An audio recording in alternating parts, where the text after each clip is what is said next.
As a member of your council, I'd like to start with recommending that we as a congregation adopt this spending plan. This is a responsible and conscious output from council that was, can you hear me okay? Little louder. This is a responsible output from council based on, as Kirk stated, our prior year's income and expenses and the participation of our community partners.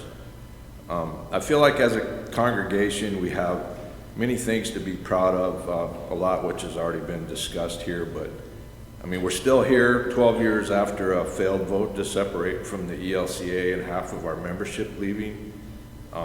We've provided a lot of support to the food bank over the years. We built a tiny house out in the parking lot that's now housing a homeless person. We supported Vine Maple Place on multiple occasions throughout the years. We've gone through our Reconciling in Christ process. And then one thing I really like is this playground area and how welcoming our space is to people, and especially families with young children. I really enjoy having young kids over here playing and making noise, because that means they're in here, their families are here, and they're worshiping.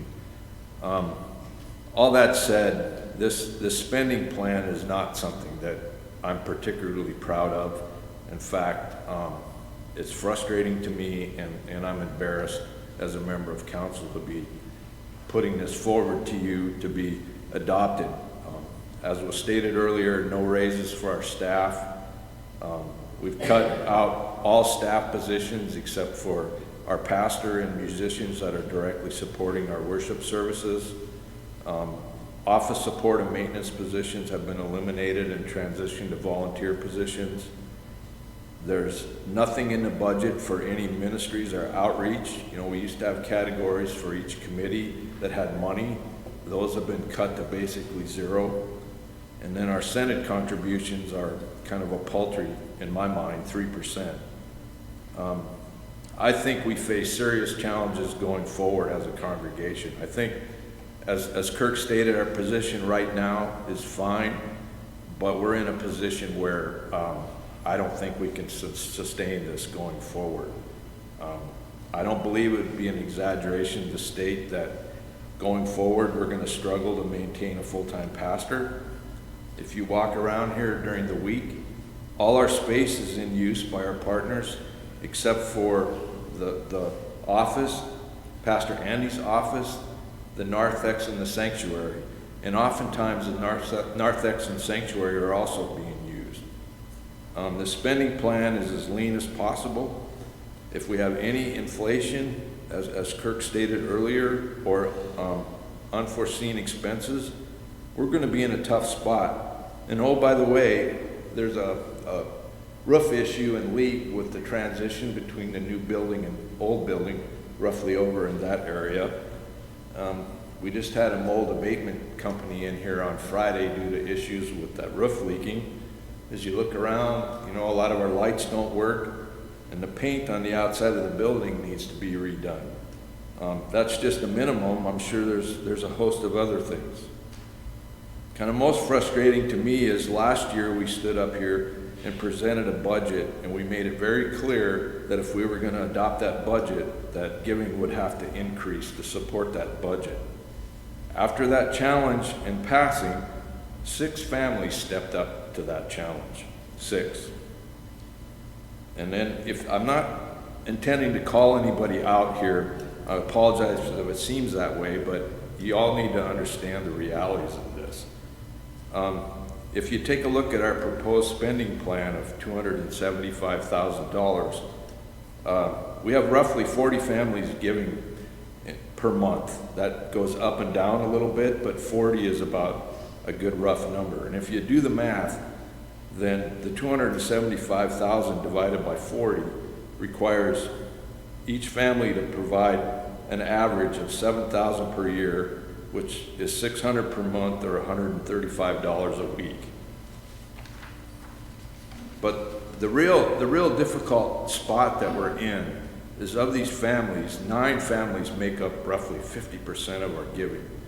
if one of these families leaves the church for whatever reason, we're going to be in a big hole. And look around. I know Dale and Kathy are leaving due to their retirement, and Rob and Ruth are building a house in Lewis County, and then we just celebrated Ed Zapel's 100th birthday. So I don't know where they are in those 9. I don't really care, but the reality of people coming in and out of here is real.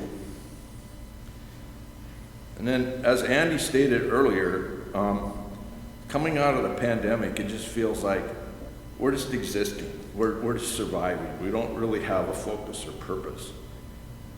What is it as a congregation we feel God is calling us to do? It would be great to attract new members, but really, with our budget, all we've got to offer is worship on Sunday morning. The spending plan doesn't support anything else.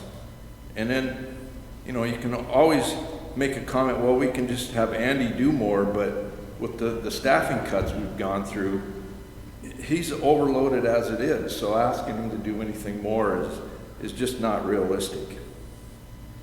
I'm sorry to be so negative, but I'd personally like to challenge us as a congregation to do the following 4 things.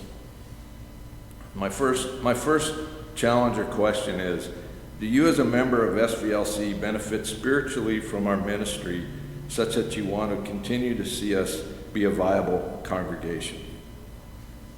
Number 2, if so, are you willing to consider adjusting your giving habits to better support the financial realities of our ministry? Number 3, my wife Deanne and I have been on our tithing journey for a number of years. If you're already tithing, thank you for your contributions. If you're not, would you be willing to consider joining us on a tithing journey of your own? If you're not familiar with tithing, it's generally giving a set percentage of your income that you set aside and return to God in acknowledgement for the many gracious blessings that are bestowed upon us. You traditionally do this when you get your income. It's our first fruits, if you will. It's when your income's first received and before you pay any of your other obligations. Number 4, would you be willing to participate on a team to determine what the focus of our ministry should be or become? I'm not sure how that effort will play out, but I kind of see that as going through something similar to what you do in a call process when you prepare your congregational profile. As like Andy alluded to or said very clearly earlier, we need to move from existing to really what we think our focus is. And I thank you for listening to me ramble on here.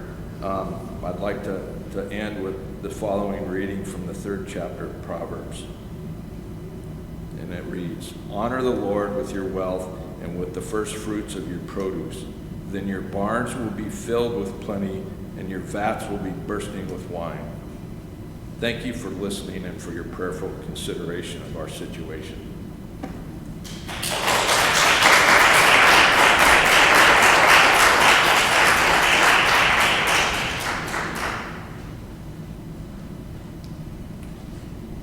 Thank you, Mark.